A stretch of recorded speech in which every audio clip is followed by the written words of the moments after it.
আসসালামু আলাইকুম, কেমন আছেন সবাই? আল্লাহর রহমতে আমরা ভালো আছি। তো আজকে আমি বানাচ্ছি কাঁচা আমের শরবত বা আমফোড়া, আমফানা যেটাই বলেন। এটা দেখতে যতটা সুন্দর, খেতেও ভীষণ মজা। চলেন তাহলে দেখে নিই পুরো রেসিপিটি। এখানে আমি 2টা আম নিয়েছি, আমগুলো ভালো করে ধুয়ে নিচ্ছি।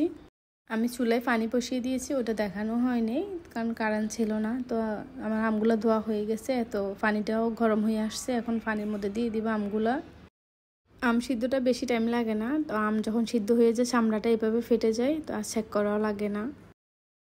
আমগুলো সিদ্ধ হয়ে একদম নরম তুলতুলে হয়ে গেছে। তো এখন আমি খোসাটা ছাড়িয়ে নিব। খোসার মধ্যে কিন্তু আম লেগে থাকে, তো আপনারা চামচ দিয়ে আলতো হাতে আমগুলো নিয়ে নেবেন।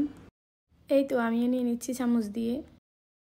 আর আপনারা যদি আমার ভিডিওটি ফেসবুক থেকে দেখে থাকেন তাহলে অবশ্যই পেজটি ফলো করবেন। ইউটিউব থেকে দেখে থাকলে তাহলে অবশ্যই সাবস্ক্রাইব করবেন। আমগুলো খুব গরম ছিল, হাত লাগানো যাচ্ছিল না, তো আমি নিয়ে নিচ্ছি আর বাকিটা চামচ দিয়ে নিয়ে নিব। আমগুলো সিদ্ধ করার কারণে এতটা সফট হয়ে গেছে, পুরো আমটাই উঠে যাচ্ছিল। দেখতেই পারছেন কতটা নরম হয়ে গেছে আমটা। আমগুলো নিয়ে নিচ্ছি, এখন আমি একটা মিক্সারে নিয়ে নিব সবগুলা।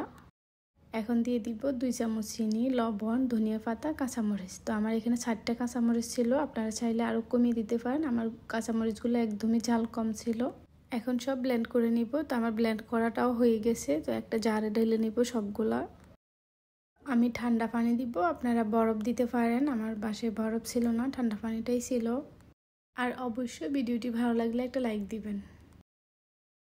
তো সবগুলো নেওয়া হয়ে গেছে, তো আমি এখন ঠান্ডা পানি দিয়ে মিক্স করে নিব। ধনিয়া পাতা দেওয়ার কারণে কালারটা একদম গ্রিন হয়ে আসছে, দেখতে খুবই সুন্দর লাগতেছে মাশাআল্লাহ। লবণ চিনিটা টেস্ট অনুযায়ী দিবেন। এই তো আমার শরবতগুলো রেডি হয়ে গেছে, দেখছেন কতটা ঘন হয়েছে, একদমই পাতলা হয়নি। এখানে আমি একটা প্লেট নিয়ে নিয়েছি, তো সাথে দিয়ে দিচ্ছি মরিচ, লবণ, চিনি, সবগুলো একসাথে মিশিয়ে সুন্দর একটা ডিজাইন তৈরি করব।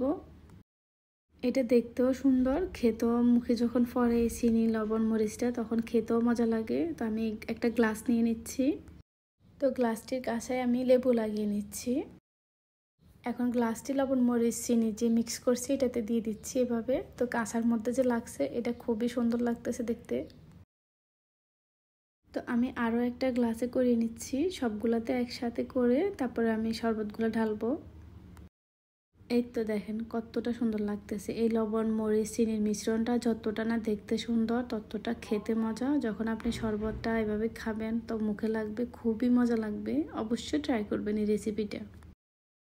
এই তো শরবতগুলো 3টে গ্লাসে নিয়ে নিয়েছি আমি। তো এখন কিছু ছবি, ভিডিও, শর্ট করার জন্য আমি সাজিয়ে নিছি। তো আজকে এই পর্যন্ত, সবাই ভালো থাকবেন, সবার জন্য দোয়া রইল। আপনারা আমাদের জন্য দোয়া করবেন। আল্লাহ হাফেজ।